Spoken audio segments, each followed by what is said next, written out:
All right. So it's 1:01 and we're going to give it one more minute. And just as a reminder, the meeting will be recorded. All of our council meetings are recorded and they will be shared on our YouTube page. Again, go ahead and put your name, the agency you represent, and your email address in the chat box. And we're going to start it, give it 1:02. Get a few more people joining us today. Hello, Dennis and Pamela. It's good to see you all. Jennifer, Joshua. I saw, who else did I see? I see Erica's name. I see, oh, there you are. The camera's moving around. I see Mariana. The boxes are moving around. Stephanie.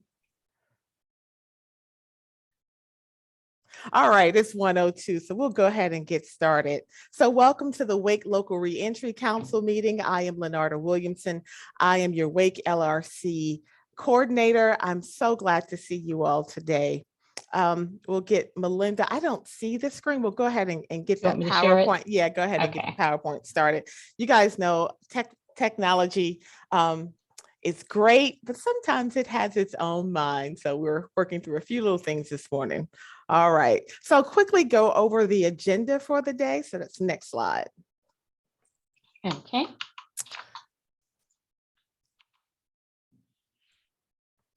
Before I go over the agenda, let me just remind you, again, the meeting's being recorded. If you're joining us by, well, it doesn't matter how you're joining us, to select the mute and unmute button to speak up. Again, we've already put your name, agency in the chat box. So next slide. Okay. Now the agenda. All right. So today we're going to have recognition, as we always do, a partner spotlight. I'll give that. We'll hear from Melinda Todd. She's going to be in the place of Natalie Mabon today. You hear our participants updates from Donna Farrar. You're going to hear from our new DPS point of contact, Demetrius Pulley. You'll hear from our partner from the NC Legal Aid of North Carolina, Joshua Cox. You'll hear Second Chance Alliance updates from Dennis Gaddy. We'll have a special partner presentation from Brazil Hampton. We'll have our subcommittee reports, announcements, and next steps. All right, so now moving on to the partner spotlight. So Wake LRC, our success is largely dependent on the relationships we have with our partners, our service providers and advocates, and you. And because we value your commitment and we recognize that you have many priorities, but you choose to support the reentry work, we'd like to take a moment to spotlight one of our partners who's exceeded our expectations. And this month, we're spotlighting Alicia Jones-Garrett. She's the director of the NCIA Hubert Holter Vocational Training Center. Alicia and her program support the reentry community, and they are dedicated to equipping individuals with education and skills to move them into into self-sufficiency. She accepts referrals from Wake LRC, and as well as she makes referrals to us. She's able to meet the need, whatever that need is. I'm so sorry. It looks like we have some people in our waiting room, Donna. So she's willing to be flexible. Just last month in January, she gave a presentation to the NC Works Career Center so that all of our partners here in the center are aware of the free services that are provided through her training center. And one of the individuals that attended that presentation was the NC Works Career Center reentry specialist, Ms. Anita Powell. So we really celebrate and we champion Alicia and her commitment. We thank you for what you've done and we salute you. So I will turn it over to Ms. Melinda Todd. Thank you. And I have the great pleasure to share. I think people are aware that we've been forming over the past few months our executive committee, and we've just elected the leadership position. So I'm really excited to share our leadership for our executive committee. We have Mariana Polk Stewart, who's our new executive committee chair. She has a wealth of experience, and we're really excited to have her. We have who we just featured, Alicia Jones Garrett as our vice chair. Again, years of experience, has also been involved with Reentry Council, and we're really excited for her to bring her leadership to the team. We have Summer Whitaker, who is our executive committee secretary. Will make sure, that keep us on track, and it comes to us from public safety, community corrections, and we're yet again really thrilled at our leadership here.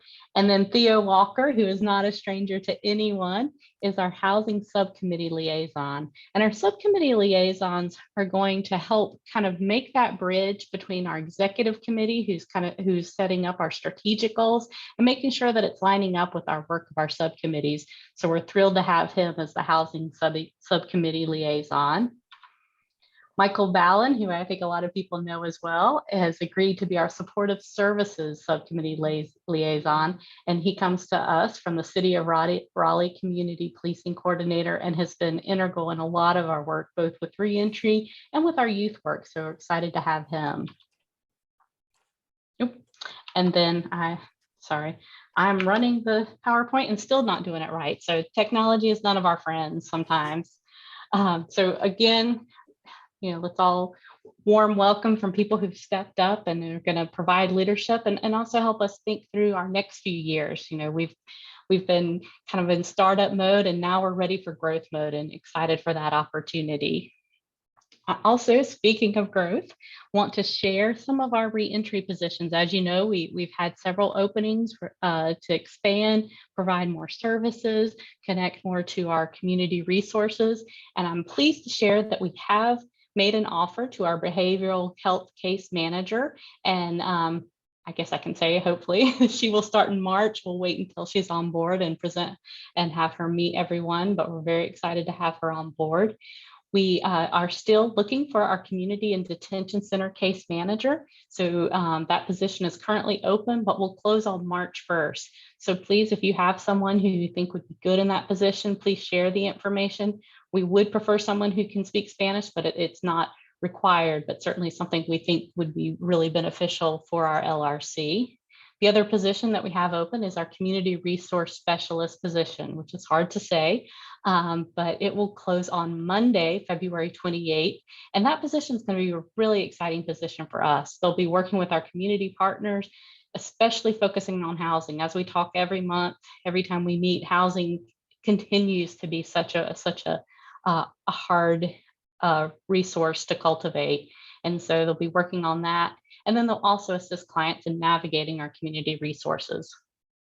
All these positions are listed on the Wake County careers page, and we can steer you in that direction if you're interested. And what's great about that, it also means that everyone we bring on board will be a Wake County employee. So it would need to be able to work for Wake County. And if you have questions, you can put them in the chat or ask us later, but we're thrilled that we have these positions and can't wait to see what's next as we expand our ability to serve clients and build our partnerships. The next one I got a lot here, is the Wake Partners Grant. I think people, in fact, I know a lot of people on these call heard about these and applied. We had 13 applications, so we're really thrilled about that. The request totaled over 250,000. But unfortunately, we only have 100,000 to award. I think always the case when you're awarding grants. So we're currently reviewing the applications and plan to make awards shortly. Have to say, I have read them all. Sharon Tabron Jones, who's on the call, is managing this effort. But we had strong applications. Of course, we wish we could fund them all, but we're having to narrow them down. So we hope to award them in the next week or two. And then the last thing I have to share with everyone is that our DPS contact, Allison Jordan, is still working with DPS, has been wonderful, has really helped us as we were growing, and we will miss her. She has moved on to serve other reentry councils, and we have a new DPS contact, Demetrius Pulley, and we really look forward to working with him. And later on, he'll introduce himself and share the updates from DPS. But for those of you new Allison, if you let her know how much we appreciate all her help and help us welcome Demetrius Pulley. And then I'll turn it over to Donna.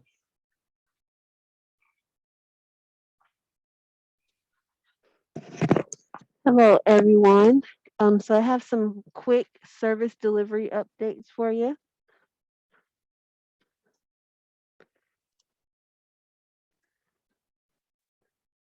Okay, so in this chart here is just showing some of the services that we have provided between January and February of this year. And there are some major areas of concern or barriers, as I would say, that individuals are seeking help for. So that's kind of what this chart reflects here, is those areas of basic needs, documentation, which includes getting a state ID, a driver's license, a birth certificate, and social security card, as well as employment, housing, and mental health services. And so far, this year, one individual has received his state ID. 3 individuals are permanently employed full-time. And then amongst this housing number that's been reflected, so 2 individuals received emergency housing support from us, and that's basically a hotel stay. And I'm currently assisting an individual who I've been working with for, I guess, almost 2 years now, but he's doing really well, just needing some extra layer of support with finding permanent housing. So we've been searching for that. And that's all I have. Thank you, Donna. So up next, we have Josh Cox. He's going to give us updates from legal aid, and then we'll have Mr. Dennis Gaddy give us updates from the Wake County Second Chance Alliance chapter. Hey, I hope everybody's doing good today. My name is Josh Cox. I'm a staff attorney. Usually I think Ayana attends these and kind of gives an update. She is out on an extended leave. She'll be back with us next month. So she'll probably be taken back over doing these. But just kind of a quick update. I did not have a PowerPoint prepared for today. We're a little short-handed right now, but the law, as many of you may know, the law changed last year, December 1. So it now allows for multiple felonies. So there was a few changes that came with it. The big one being that instead of being limited to a single felony or having more than one felony kind of barring you from being able to get your adult convictions off your record, they came through with SB or Senate Bill 301 and basically upped it to 2 to 3 felonies. Now they also increased the wait period. There's some questions as to why the wait period was set the way it was. That's kind of outside of obviously my control. That's kind of a legislator thing and we can't lobby, but they have now set it to 20 years for 2 to 3 felonies. So while it's maybe not the best improvement and we always hope for more, it is an improvement nonetheless. That for those people that had 2 or 3 felonies, as long as they happened within a 24-month period, those are now eligible. So it does open the relief to more people. So that's always a good change. They did also take DWIs off of the violent list or the disqualifying list for adult convictions. So that was also a big change in that it used to be, you've never really been able to get DWI convictions off your record. There were some arguments in the past that you maybe could. They've made it very clear that you can't, but last year they were disqualifying. So if you had a DWI, you also couldn't get your other convictions off your record. It was considered violent, just like an assault crime or possession with intent to sell and distribute heroin. They've now taken it off of that list completely. So essentially, if you have DWIs now, those clients that we used to tell like, hey, you're not eligible, we can now take their DWI, sit it over to the side. It no longer matters for an analysis purpose for expunctions. So they also lowered, maybe lowered isn't the right word. They also changed the eligibility as it concerns breaking and entering offenses. So that was a good change. They got rid of breaking and entering into vehicles, train cars, watercraft, I guess for those people down in like New Hanover County who were breaking into boats, but more crimes of poverty, right? Where people are breaking into cars, breaking into a train car for somewhere to sleep. Those are no longer considered violent. Now, if you're breaking into a home, things like that, businesses, those are still considered violent, especially if people are there. It just depends on how they classify them in the statute. So there were some big changes. As far as legal aid is concerned, like I said, we're a little short staffed right now. We will be back to full staff in about a month. So looking forward to that. Always looking forward to our presentations every month with you all at the Tillery Place location. We have one coming up. Really excited about that and excited to continue that partnership. We are right now, we're intaking clients. We're limited to about 30 clients a week is kind of the max. Once we hit that number, we're only doing online intake. So our intake has changed. I guess that's important to note. Basically, you can call clients or anyone who's interested can call our intake number, which is 866-219-5262. And I'll throw it in the chat as well. They can call that number between the hours of 8:30 and 1:30. After 1:30, it goes to the online apps only. Then they can go onto our website at legalaidnc.org and apply online.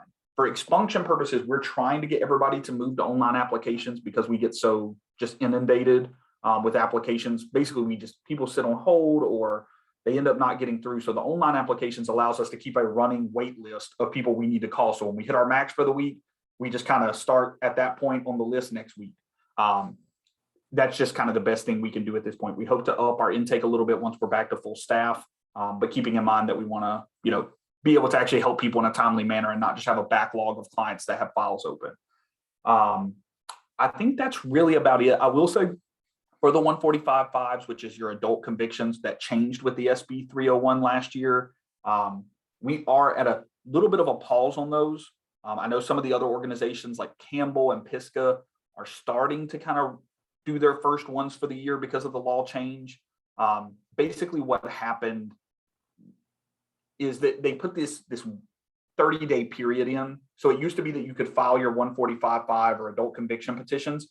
And if you missed anything, it wasn't a big deal. You could go back and get old stuff if you missed it. Now they've hit us with this 30-day period. You have 30 days to file everything in whatever counties for convictions. If you miss something, the clients or whoever has to sign an affidavit stating that they agree that if they missed something or they didn't include it, that it's waived. So we're trying to figure out how to address that, obviously from a law firm perspective with retainers and covering ourselves, but also making sure that we do the best job for our clients and making sure that we don't miss stuff or don't set them up, to be in a worse situation. So we've kind of put a pause on those. We're hoping to gear them up next month and get back to them. Anybody who calls in, though, still will assist them. If they are eligible for that, we're just letting them know, hey, you're eligible. We'll either leave your file open or we're asking them to call back in a couple months and we'll reopen their file at that time when we have a little more resources to kind of attack those cases. But other than that, I think that's it. I'll put the telephone number for legal aid as well as our hours and the online application link. I'll put that all in the chat if anybody needs it or wants it. And then other than that, I think that's it, Lenarda, unless anybody has any questions for me. I have one question. So the 30 Yes. the 30 clients per week, is that just 30 clients period, or is that specific to even expunction? So that's just for us, just for Okay. expunctions. All the other general intake for housing, for domestic violence, Okay. for education, all the other civil areas that legal aid handles, those go through general intake. They may have some of their own limits for like private landlord cases that I'm not aware of, but all of that is up and running full capacity. So anybody who has any of those other issues, unemployment, Social Security that you run across, you can have them still call this 866 number that I'm going to put in the chat. That is all up and full running. We are just having to limit our cases because we're getting, like, after we do presentations with you all and we do our Facebook Live presentations the first Tuesday of every month, and I'll put our Facebook link as well. So we do a presentation, basically the same one we do for you guys. We do it live on Facebook the first Tuesday of every month. It stays up there. It's recorded. That one, by the time we do those two presentations the first week, usually within those 2 days, we probably have 50 to 60 online applications alone.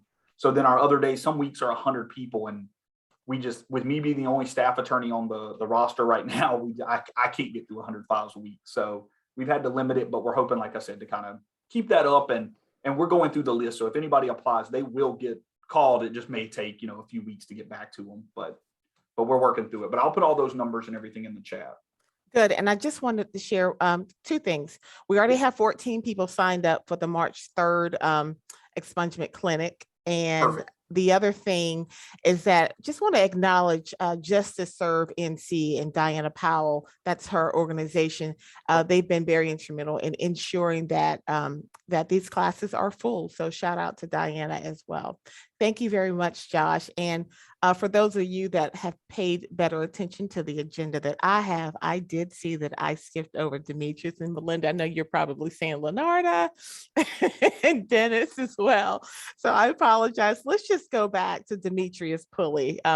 Thank you very much. And then Dennis will have you to bring in the Second Chance Alliance updates. I do apologize, everyone. No problem.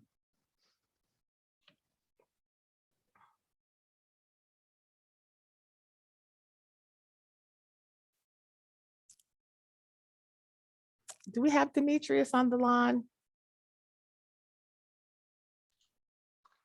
Yeah, I don't know. I can't see who's all on it because I'm Okay. sharing my screen. Maybe not. So we'll come back to Demetrius, and if maybe he'll be back later on, and we'll just skip and stop sharing, Melinda, and Okay. let Dennis share his updates. Thank you, Dennis.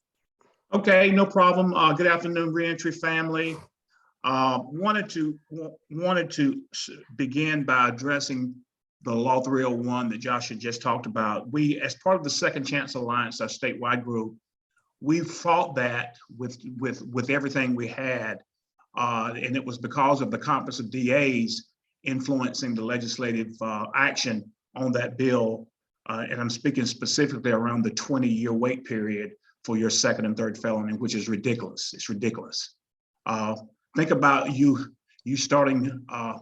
getting out of prison at 25 years old, and you have more than one felony that you committed. That means all your working life, for the next 20 years, all your working life, you still have a felony in there, right? So we're going back to address that again and fight that against our next round of legislative moves as we move forward with our agenda this year and next year, because we think that's a really ridiculous bill.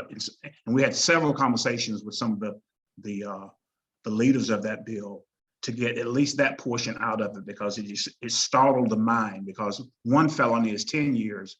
And then if it's two or more, it takes 20. So that takes a person's average working life away from him with regarding to get back on track. So just wanted to point that out. So as we move along to some of the highlights, I guess, are the agenda for the Second Chance Alliance work. Some of this work will be statewide information. Some of it would be relevant to our county. I just want to begin with a big shout out to Mr. Sharp, that Ante Sharp, you may have heard that we fought for his pardon. He had been in prison for 26 years for a crime he did not commit. He's from Greenville. He's working here in Durham now. But we fought tooth and nail with an outside vigil for 39 days behind former NCAA president, AACP, President Dr. T. Anthony Spearman. I served as the criminal justice chair for the NAACP statewide, so I was very interested to be a part of that. We've been fighting that for years. He was exonerated by Superior Court in 2019. So technically, if you'd asked me, that we think that he should have been pardoned the very next day or very next week. But it took 2 years and change to even get him pardoned by the governor for something that should have happened probably within 24 to 48 hours. So glad to have him completely free now, and he's happy with that. We are also continuing our efforts with our lawsuit that we filed last year against the state legislature around voting for people with records. Our thinking is that the current law as it stands is that you are able to vote after you have obviously gotten out of prison or jail, and also after you finish all your probation and parole requirements. We believe that's unconstitutional, and we believe that a person ought to be able to vote once they get out of prison or jail, regardless if they're still on probation or not. So that suit was appealed. We won the first round here at the state, before a 3-judge panel here in Raleigh, a Superior Court panel. And for a few days at least, 56,000 people were eligible to vote that were not eligible the day before. So obviously the state legislature appealed it, and that's where we are now. Our case sits before the Court of Appeals now, and that's where we are with that. But we're still fighting that. Our expungement efforts across the state have been very, very powerful. We're working along with the Campbell Law Clinic, which I think are doing a great, great job with their third-year lawsuits overseen by Ashley Campbell. And we've had expungement clinics in Onslow County, where we had about 60 people expunged that day. And then we've got one coming up next Friday in Rocky Mount to represent Nash, Edgecombe, and Wilson counties on expungements there. And from talking to Ashley Campbell recently, there are about 60 to 70 people who are going to be on track to get their records expunged next Friday. So I'll be a part of that as well. So I just talked about our great partnership with the law clinic. I think that's going really, really good. We've expanded our partnership with our speaker for today, Ms. Frizell Hampton with Step Up Ministries. Very excited about that, coming in and expanding our work through expanding our efforts to help people get jobs. And you'll hear more from her later on today, but it's a very exciting partnership. We've been together for some time, but this is a real new kind of refreshed kind of partnership, and I'm very excited about that. Thank you, Frizell, for making that happen. We also have brought on our Fridays at CSI, we have our CSI alumni and partner speak, which we're bringing in people who have come through the CSI program, and they're coming back now and sharing their experience of how they turn their setbacks into comebacks. And we've got some very powerful alumni who've come back and done that on Friday, who's written books and really done some powerful things. So that's exciting and enthusiastic to the people who are taking the class now to hear from the people who used to sit in those same seats, now how they turn their lives around. Very excited about that. And then finally, we have had a partnership recently, I think last November, with the SBA, Small Business Administration, where we are we're in position as an organization to help relend some funds to our clients who want to start their own businesses, and we've made 2 placements.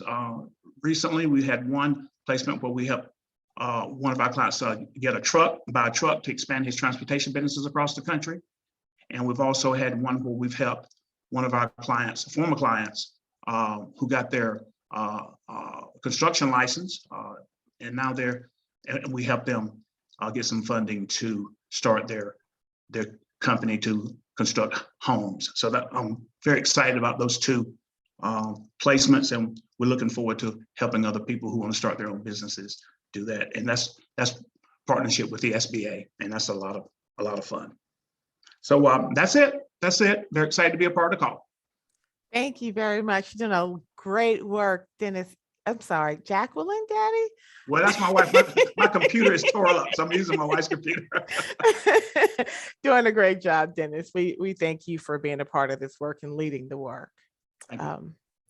All right, so I'll check again. Do we have Demetrius? If we don't, I think I saw him earlier. He may have some computer issues. Demetrius Pulley, if you're on the call, we can go back to you. And if not, I think we're going to go ahead and move forward with our guest speaker, Ms. Frizell Hampton from Step Up Ministries. Frizell, you do have host privileges, so you can share your screen. Thank you. Thank you so much. Good afternoon, everybody. Thank you for allowing me to come and be the guest speaker today. I also have with me on the line one of my colleagues, Mr. Dennis Jarman. He's one of our senior adult case managers and the person who leads our employment training workshop. So Dennis, anytime you feel that you want to jump in, please do so. I will go ahead and get started. I'm sharing my screen and talking about the wonderful things that we do here at Step Up. As Mr. Gaddy said, and I thank you for that, we do have a wonderful partnership with CSI. We go over every week on Friday and talk to his participants about the next steps in regards to looking for jobs and being able to get those individuals employed. So anyone who has any questions, please feel free to leave them in the chat and I'll be happy to answer them for you. So the mission basically of Step Up is to get adults and children to transform their lives through employment and life skills training. So we do that basically in a 3-step process, and I will share that with you as we go on in the presentation. Step Up was founded in 1989 by White's Memorial Presbyterian Church. And initially we started off as trying to help the homeless population be able to sustain, housing. As we continued in that particular aspect, we realized that another issue that those individuals were facing was being able to sustain a livable wage. So we kind of transitioned from providing housing to focusing more so on getting individuals trained with jobs, and of course, helping them find a job that had a livable wage. So we do this in a 3-step process. So the first step for anyone is to be able to get a job. So whether if you're unemployed or you're underemployed, we start off by helping individuals with getting a job. And we take them through that by doing our employment training workshop that I will talk about. And then from there, we transition them from the employment training workshop to our life skills program. And that's the biggest part of our program. It's a 48-week process that we take participants and their families through that we will also discuss. In that life skills, as you can see here in this section, we kind of break it down into children ages 0 to 15, and then a program that we have called The Real World that focuses on young adulthood from 16 to 21. And then the third step in our process is to take individuals to our alumni program.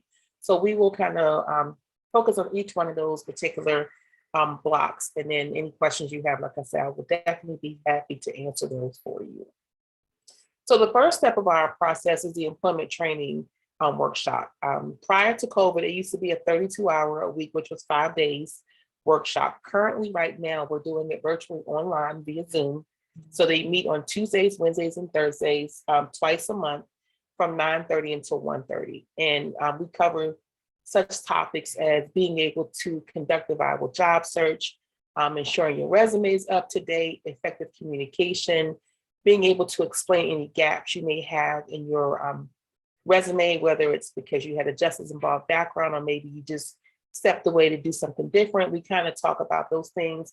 And we also will do a mock interview. So we will share and have participants answer some of the most asked questions when individuals grow through an interview. So the employment training workshop is where we start there. And then once the individual finishes the employment training workshop, we then take them, they are then connected with a case manager. With the case manager will work a little bit more closely with the participant, look at their resume, try to find out what type of industries they may be interested in. Maybe if they want to transfer from one industry to another industry, we kind of look at that, see what transferable skills they may have. And then we're kind of able to send them job leads as well as encourage the participant to also look for jobs as well. As you know, we do really work with those individuals that are justice involved. We do have partnerships with employers that will give individuals another chance. Sometimes it may be that they may have to take a job for right now so we can get them a job that may have a livable wage. But usually most individuals that we do help, they are able to sustain a job that has a livable wage, which is the ultimate goal. And last year, prior to COVID, Step Up was able to train 243 individuals and place 218 of those individuals with jobs. All right. And also prior to COVID last year, we were able to serve 147 adults and 101 children through our life skills program. As I said, the life skills program is the biggest part of our program that we're going to kind of delve into and talk about now.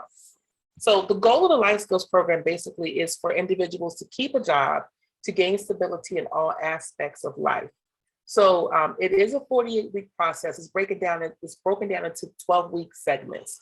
So the first 12 weeks, we will talk about things such as just kind of getting them used to and acclimated to our process. We will also do things such as talking about budgeting, credit restoration, setting goals. We also deal with relational development skills such as forgiveness, setting healthy boundaries, just different things to kind of help the individual be able to, like we say, maintain a job and be able to have stability in all areas of life. As a participant is going through this program, they still have the case manager that was assigned to them when they go through the employment training workshop. And we also have them partner with what we call a co-partner. The co-partner is responsible basically for kind of being there as an accountability partner. They come like we come on Tuesday nights here at White's Memorial. We meet every Tuesday from 5:30 until 8:30.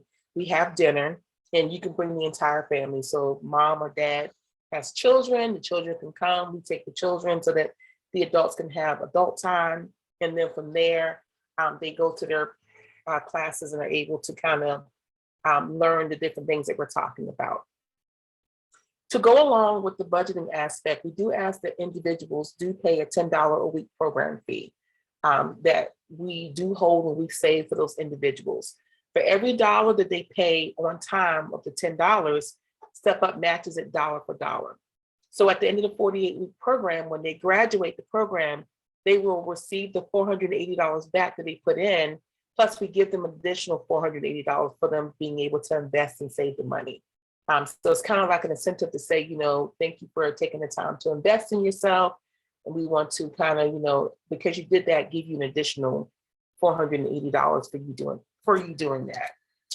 And in addition to that, we talked about the goal setting aspect of the program. Anytime a participant writes a goal, meets and achieves a goal, maybe they want to save money, maybe they want to buy a house, maybe they want to, purchase a vehicle, we will also provide incentives to that as well too. So once they go through the program and graduate, they get the 480 back plus the additional 480, and then whatever type of goals they have that they have reached, they will also receive incentives for that as well too. So in the Life Skills program, like I said, this is the biggest portion of our program. It is currently in person. We do meet every Tuesday at White's Memorial Presbyterian Church, which is directly across the street from where our office is located. With the employment training workshop, currently that is still meeting online, but we are looking to return to in person for that at the end of March. So we are excited that we do have some of our programs back in person and looking forward to having everything to return back in person as well. Anyone have any questions so far? Okay. So after the participants have graduated, we do have a graduation for the participant and their family. We have graduations, like I say, every 12 weeks. A class is set to graduate. They're ready for success. They have all the tools we feel necessary to be able to sustain a job, as well as have a better outcome when it comes to employment. So our children's program, which is a really unique program, like I said, it comes into play when anyone comes to our life skills program, is also a weekly program as well. And we teach the children the same thing. Before you start the youth one, could I ask a question? Yes. When your participants graduate, do you connect them to the NC Works Career Center, or do you have employment consultants that work with them? So when the participant graduates, they already are employed, because one of the things you have to do is before you get to life skills is you have to gain employment. So they're already working by the time they graduate. Okay. Thank you. You're welcome. Any other questions? Okay.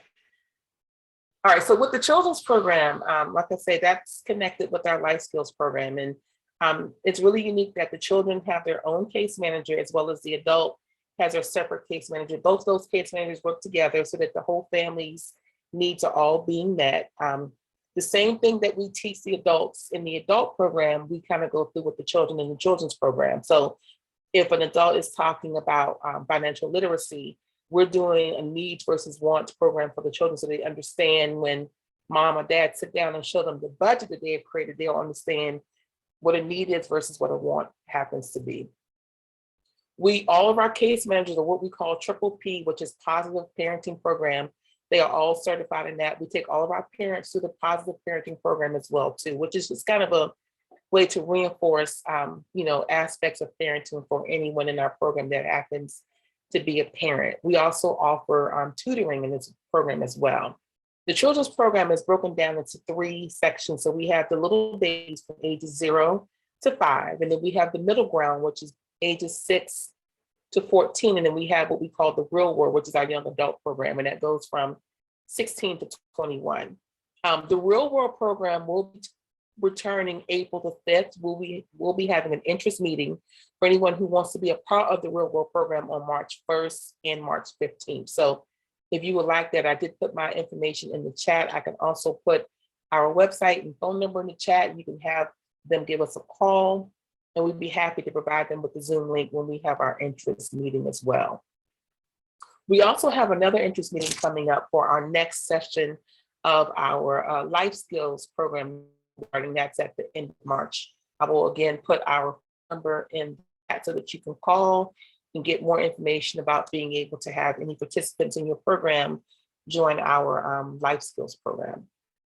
So this is, like I said, a children's program. It's really unique, and most of the parents that come through really enjoy the program, and the children enjoy the program as well. We do other things with them, such as arts, we do wellness, we talk about etiquette. So we do an etiquette, like we just had an etiquette class where we talked on how to write a proper thank you note, how to set a table, how to sit at a table and eat, properly with the proper utensils. So there are a lot of things that we do that maybe, when they're in school, they may not be exposed, so that we try to take that effort to kind of give them the opportunity to be exposed to those particular things. It's really called our Raleigh Renaissance program. And so, like I said, we take them through all different things from the basic needs versus wants to, proper etiquette. And, we do just different things with the children while they're here and while their parents are going through their life skills program. All right, I'm going to skip this story because I'm not sure if YouTube will play. Sometimes it plays, sometimes it doesn't play. So I want to share a success story with you. Teresa McNair is currently working with us. She is our intake coordinator that works with Step Up, but she came through Step Up as a participant. So when Teresa first came, she was brought to us through Carol's Kitchen. That's one of our other partners that sends people to us as a referral. Teresa had a couple of goals that she wanted to, get a car, she wanted to get a home and different things like that. So in this picture here, we were able to refer her to Wheels for Hope, and she was able to get transportation. And then she was able to gain her home through Habitat for Humanity. And that's what this picture represents here at the top right. And then she was able to contact Green Chair Project through a referral from us to be able to get her a home furnished from Green Chair Project. So Step Up has those partnerships as well that we also, if we can't offer the service, we can refer out to another agency that we partner with to be able to make sure that all of our participants' needs are met. That's my presentation. So if anyone has any questions, I am more than happy to answer them. I will put our phone number in the chat. I will also put our website in the chat as well too. Thank you, Dennis. Dennis already did it for me. Thank you so much. Thank you, And for Frizzell. Are there any questions? Donna, I'm sorry, were you going to say something? What is the age again for the Real World program in the next interest meeting? It's 16 to 21. The next interest meeting, we have two. One will be on March the 1st, and the other will be March 15th. And one of the things that's really unique about the Real World program is that a lot of times, some of the participants that come through our Real World program, their parents aren't even part of our life skills program. So that's the only program that you can be that particular age bracket and still be a part of our program. And then some of those individuals will eventually move on and go on to be a part of our life skills program. The only step that I forgot to mention and talk about was the alumni program. So once a person has graduated from the 48-week program, they can transition to the alumni program. In the alumni program, they meet weekly as well too. They do such things as go through Toastmasters. If they want to maybe further your education, they can connect them with Wake Tech as well. Maybe they want to get a trade, they just try to find different aspects of them to be able to continue to, enhance and better themselves.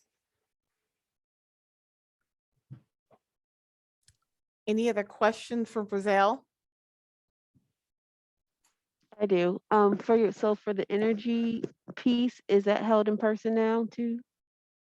So the energy piece right now is currently somewhat on hold. We do have sometimes, and Dennis can speak to this since he is on here, we will invite particular employers to kind of come on and talk about positions that they currently have available.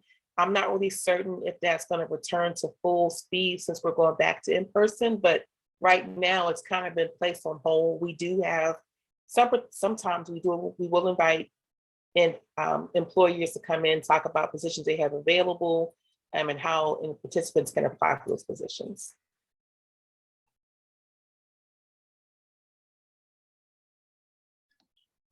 Yes, that is correct.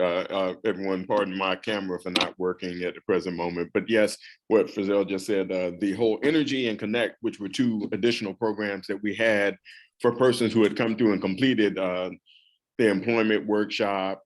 These were things where persons were then able to come to those, a chance to continue to network with each other and even with other individuals and employers. And unfortunately, when the pandemic hit in 2020, we sort of put that on hold. And it's still something that is on hold at the present moment. We do work to get employers to come by occasionally on one of our workshops to speak to the offerings that they have. And we're continuing to try to develop relationships to be able to continue to offer good positions to persons. Right. Now, I will say as a follow-up to what Dennis said, since we do work with a lot of individuals that are adjustants involved, there's only one demographic of individuals that we cannot service at Step Up, and that's those who do have a background dealing with any type of sexual crimes towards children. That's only because we work with children. If we didn't have any connection with working with any children, that wouldn't be a problem. But because currently, we do service children, we are not able to provide assistance to any individual that has that in their background at the present moment. And Frizzell, so with that being the case, there's an opportunity for you to make a referral to the NC Works Career Center because we don't have that as a barrier. Yes, we do. We normally will refer them to them, or either we'll refer them to CSI. Okay, excellent. Any other questions or comments for Step Up? We thank you very much, Frizzell and Dennis, for presenting today. This video and the slides that Frizzell has shared will be available on our website. And of course, the video will be on our YouTube page. It looks like Pam has P. Davis has a question. Pamela Davis, you have a question. I was about to ask, was this only available to residents of Wake County? We do only service individuals in Wake County, but we do also have Step Up locations in Durham and Greensboro as well. So if you know anyone that lives in those particular areas, they can acquire the services for Step Up for Durham or Step Up for Greensboro. But we service all of Wake County, which I know includes like Knightdale. I'm new to Raleigh, so I'm still learning the Wake County area, but we do service the entire Wake County. Well, I'm familiar with Durham. The Durham Step Up program has employed several of our veterans, and they are outstanding. I just want to see if now I don't have to send someone from Wake County to Durham. I can send them to you because what you have sounds to be outstanding as well. Absolutely. Yes, please definitely send those veterans to us. We'd be happy to help them. Okay, thank you so much. I appreciate it. You're welcome. All right, thank you very much. Building the partnership network. So we'll go back to the slides. Actually, Melinda, you don't even need to share. I'll just make the announcement. We can start with the slide 15. However, we're going to move on to our subcommittee report.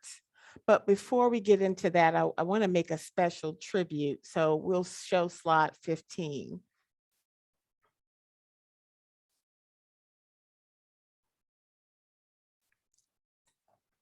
So the subcommittees were formed in September of 2020 with the purpose of carrying out the work of the council. The subcommittees are in fact the work groups. And one of our first tasks was to identify a leader. And when I reached out for a leader for the Supportive Services Subcommittee, Bernadette McAllister responded. She was the first Wake LRC subcommittee chair. Unfortunately, I'm saddened to share that Bernadette passed in early December of last year. She assumed her role again in November 2020, and she served successfully for 1 year until her health became a priority. Under her leadership, the Supportive Services Subcommittee identified 7 priority areas to focus and guide the group's work. And under her leadership, the group developed a medical resource guide for uninsured and underinsured individuals. Bernadette was a passionate, fierce leader, and we are grateful for her willingness to share her gifts with Wake Local Reentry Council. A card and a flower were left for the family at the memorial service. So we're going to transition. If we have our subcommittee chairs on the call, we'll ask the Yamali or Diana Powell to go first, and we can stop sharing Melinda for the housing subcommittee report out.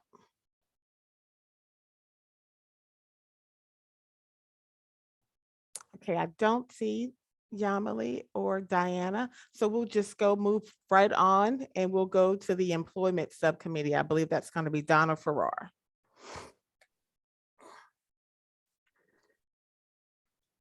Okay, so during our last meeting, January 27th, some of the things that we discussed during the employment subcommittee were to develop an employer roundtable. And we have identified at least 4 employers that we'd like to connect with to discuss the benefits of hiring justice involved individuals and how it can be a win-win for both employers and the job seekers. Our next steps are to develop kind of a standard script to reach out to employers via email first, and then start to build a relationship with those significant key employers so that we can start the conversation and build an alliance to help individuals receive work. And then also for the employment subcommittee, we're looking for co-chairs to serve on the committee. So as it stands right now, myself and Melinda Todd, we are the staff liaison for the group, but we are looking for co-chairs to serve on the committee. So if anyone is interested, feel free to reach out to us. Thank you. Thank you, Donna. We have And Ms. Donna, this is Pat. For that committee, are you all coordinating the roundtables or working with the business consultants at Tillery as part of that effort, or engaging them at all for support with employers?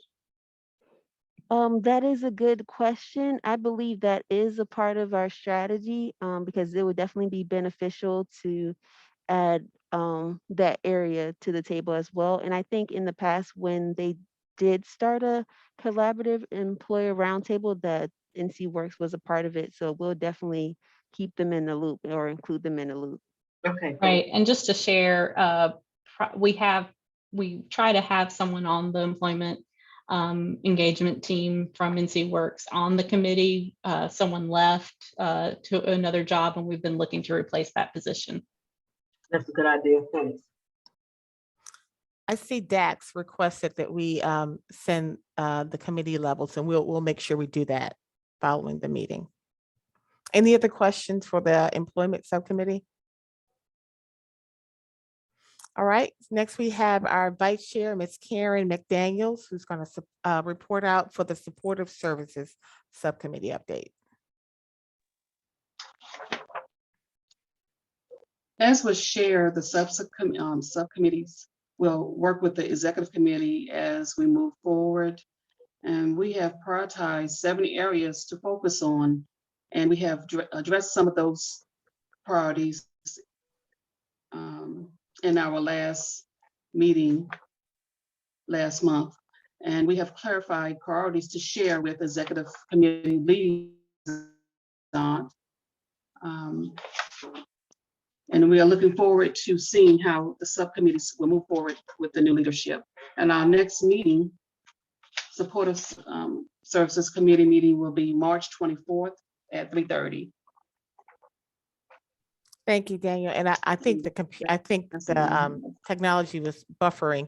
So just for clarity, we selected 7, not 70 priority areas. It sounded like 70, but 7.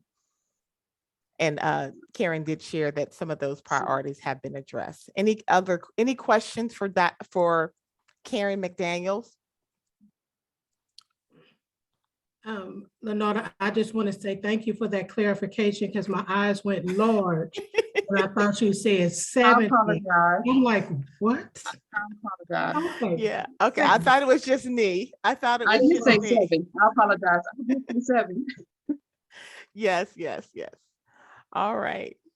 Okay, so we're gonna move on. I believe we are up to announcements. Is that right? Yes, Melinda? So now this is the time where you take the mic and unmute yourselves. Everybody probably knows that unmute button, and make your announcements, but allow me to go first and just share that we have access to hand sanitizer.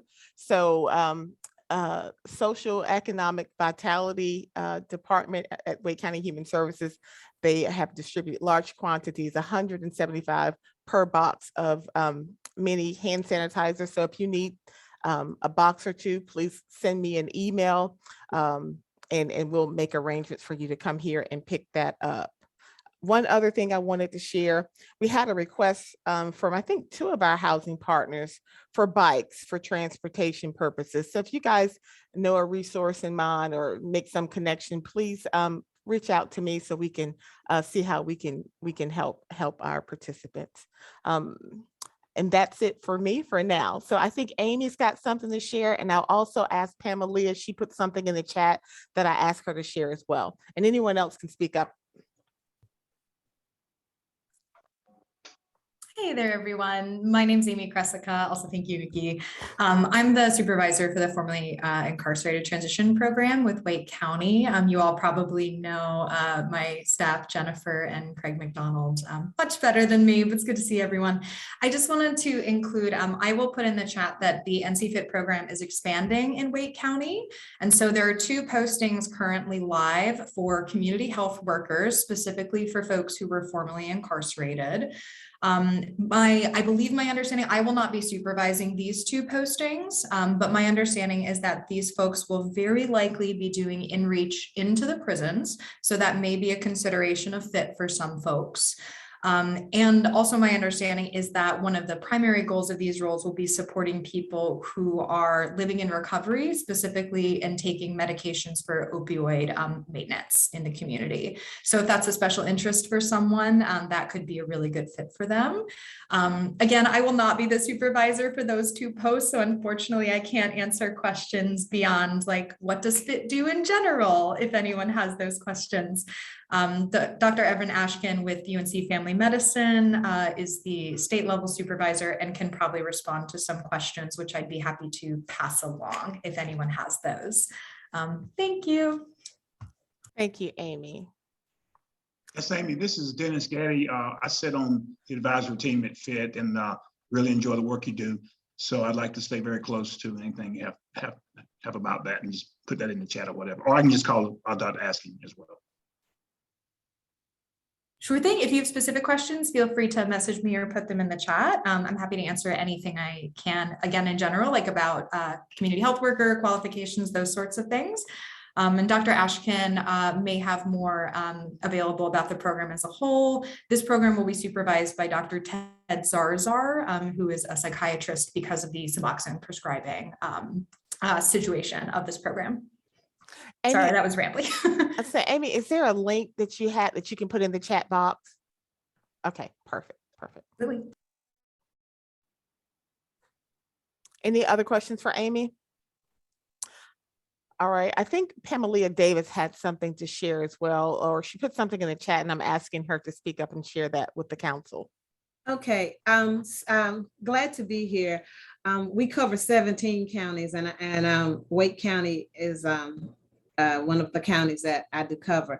So we had been having some issues when I worked someplace else with homeless individuals not being able to get appointments to get their North Carolina IDs and get them in a timely fashion. And when this came through about 30 minutes before the meeting, I thought, hey, this might be something that Wake County can use as well, because it did not specify that it was specific to Durham County, because it says DMV homeless at nc.gov. And so that was just the information that they needed. And what the person that shared it with us said that they usually can get an appointment within a day, a day or two after they have put in the request. The appointment's usually about 1 to 3 business days from the date of the request.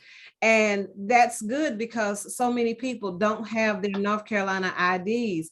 And if this is something that's coming through, this will be great. And what the person who shared it with us said was that they provide their homeless individuals with a letter letting the DMV know that they are a part of a program. That way that ID fee is waived if there's a fee. So it also verifies their homelessness. So I hopefully that will be something that Wake County can use as well.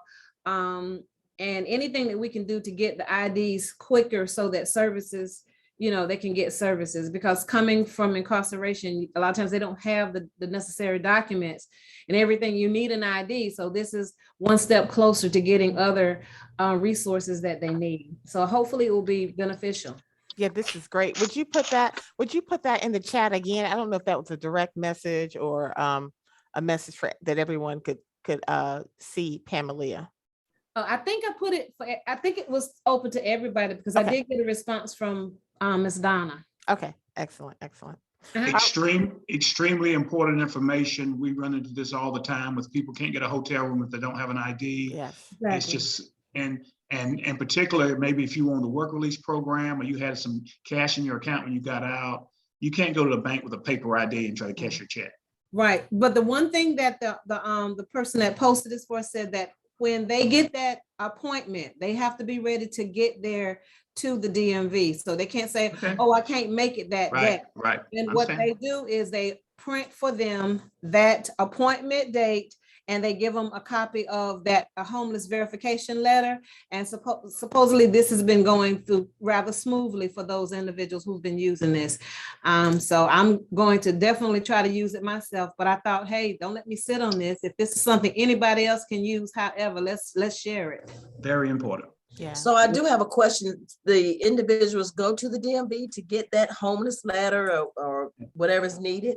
No, if your person is enrolled in your program, say they're enrolled in something with the LRC, and you can say that this person was released from whatever, and this is a letter verifying homelessness in Wake County, that's what they would have. They wouldn't get the verification from the DMV. You have to take that to the DMV. I got it. Okay, thank you. Amy, did you have a question? I did. So when I used to get ID for folks, I would have trouble with the DMV essentially kicking back homeless attestation letters if I was not like a representative of a homeless outreach program or a shelter. At the time, I was not. Has that relaxed at all? I would say not. Okay, so still those letters still need to come from either an outreach program or a shelter specifically? I would say so. This individual was with a outreach. It was a case manager from an outreach team in Durham County. And I used to work for that particular agency, and we had just a standard letter that Mr. Brown is currently enrolled in such and such a program and has been homeless, reports homelessness since so-and-so, and is currently still homeless or unsheltered. And being that it's coming from an agency, they would accept that. And so what this person is saying is that they take their letter of verification of homelessness along with the printed appointment and give it to that individual, and they get them there to the DMV, and they haven't been, they've been successful with getting the ID.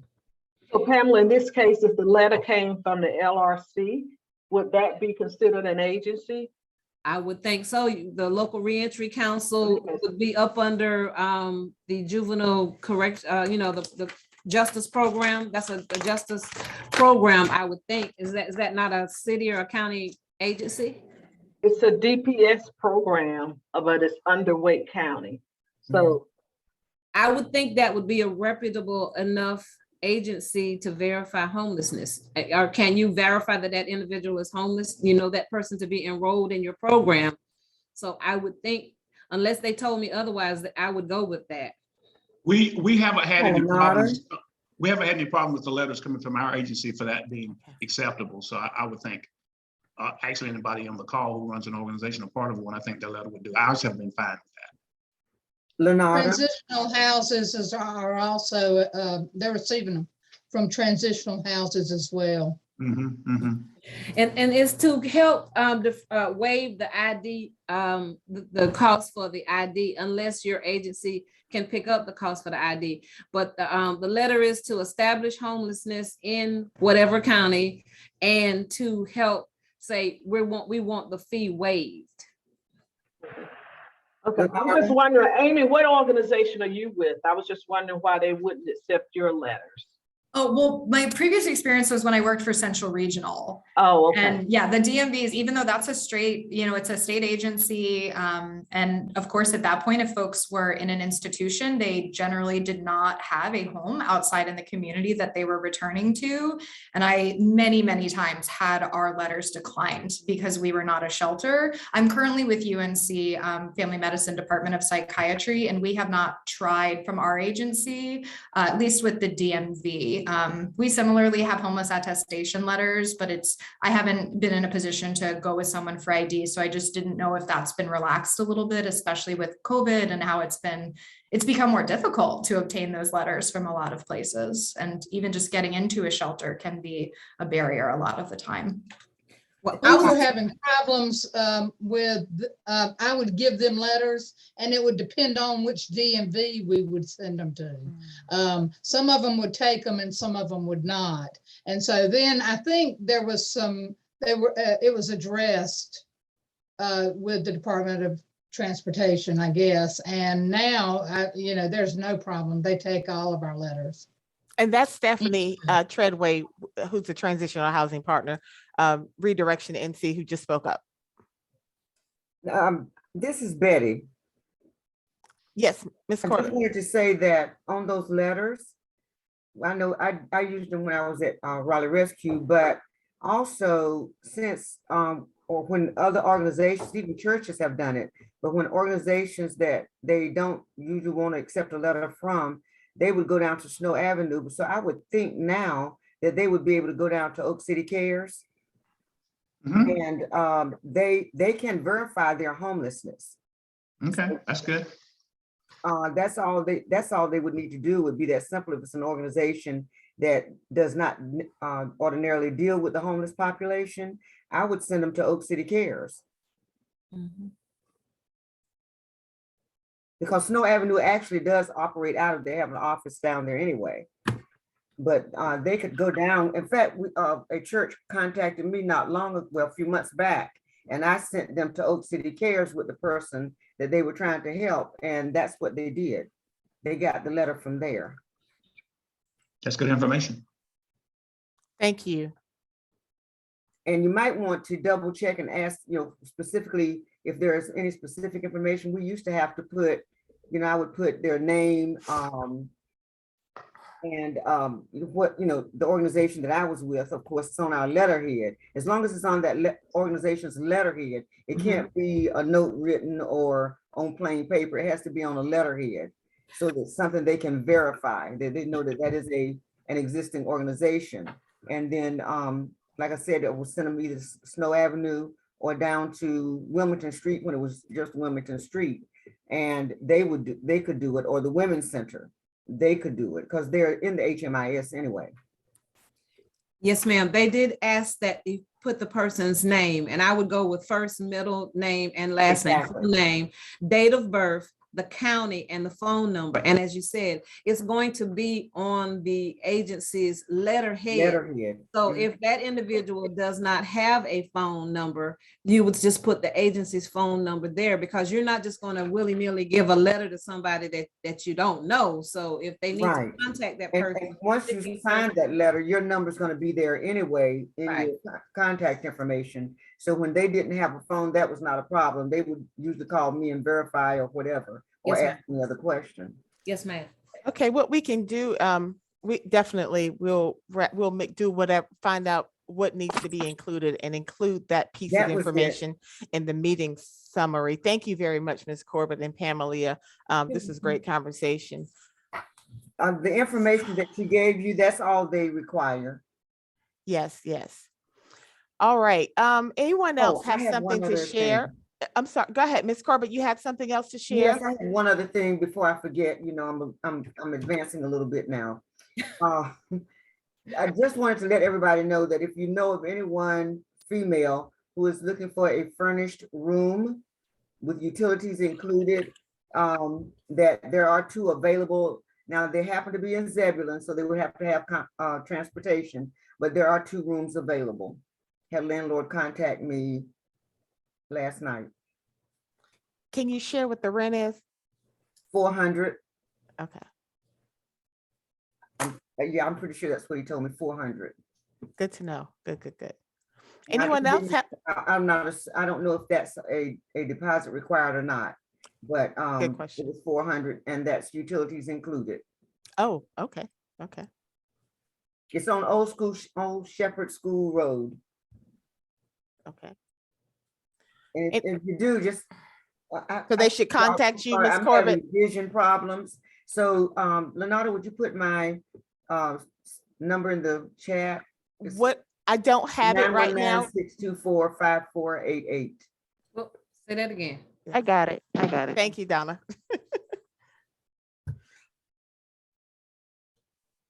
All right. Does anyone else have something else to share? If not, we're going to move on to the next slide. A couple more announcements. All right. So NC Medicist is offering a free over-the-counter medicine giveaway. We have a link that we'll share in the chat box where individuals can register to participate. This event is free. As you can see, it's March 26th. Please help get this message out to your network. All right, next slide.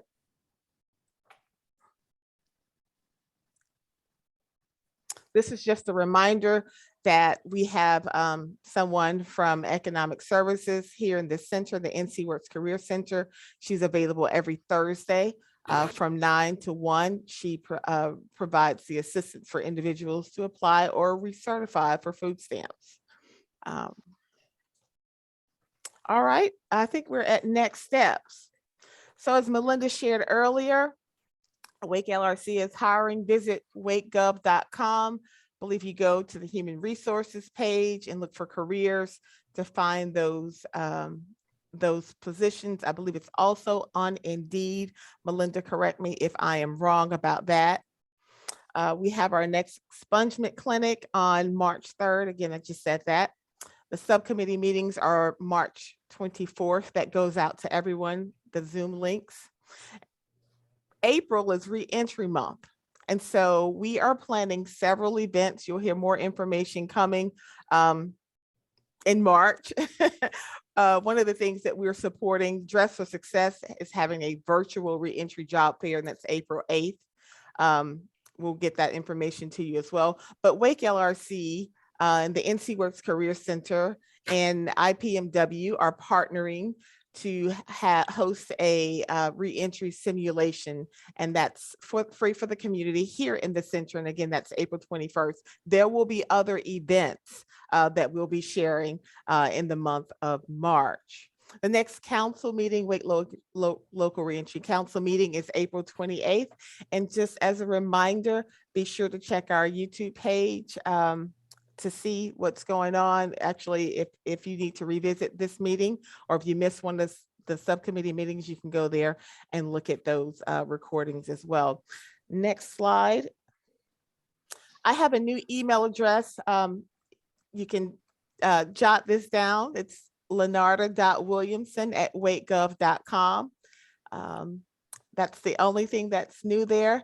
Thank you all very much for your time. Oh, before we go, we do have, I'm so sorry I did this at the end, but we have our new chair, and I wanted to give her an opportunity, Miss Mariana Polk Stewart, to just address the council today. And if Pat Sturdivant, our director, wants to say something as well, I'd like to give the floor to them before we go. Well, mine will be quick. I'll just thank everybody for coming and being a part of the council. We appreciate the support and work. And I'll let Ms. Polk take over. Pat, thank thank you so much. I thought I was getting ready to get off of this call without having to say anything. And it just was not so, Michael Ballard. So thank you all so much. I am excited about the role that I've stepped up to take. And I'm excited just in the conversation of you all bringing all of your resources to the table so we can work with the individuals and provide them that second chance. And we've all needed it. And I appreciate all of you all and the work that you all are doing in the communities. It's great to still be plugged into a greater mass of individuals that are working to work with our those that are reentering back into their second chance opportunities. So thank you so very much. I look forward to working with each and every one of you, hearing good things and connecting. Thank the Lord, it's not 70 things that we need to connect to, but the 7 things to have them bubble up and make sure that whatever's not at the table, we bring it to the table so we can make sure that there's an easier transition. Thank you, Lenora, for all that you do, and I appreciate being able to work side by side with you as well. Thank you. All right. Well, thank you, everyone. Give you a few minutes back of your time. We look forward to seeing you next month. Bye-bye. Bye, everybody. Bye-bye. Bye-bye. Bye.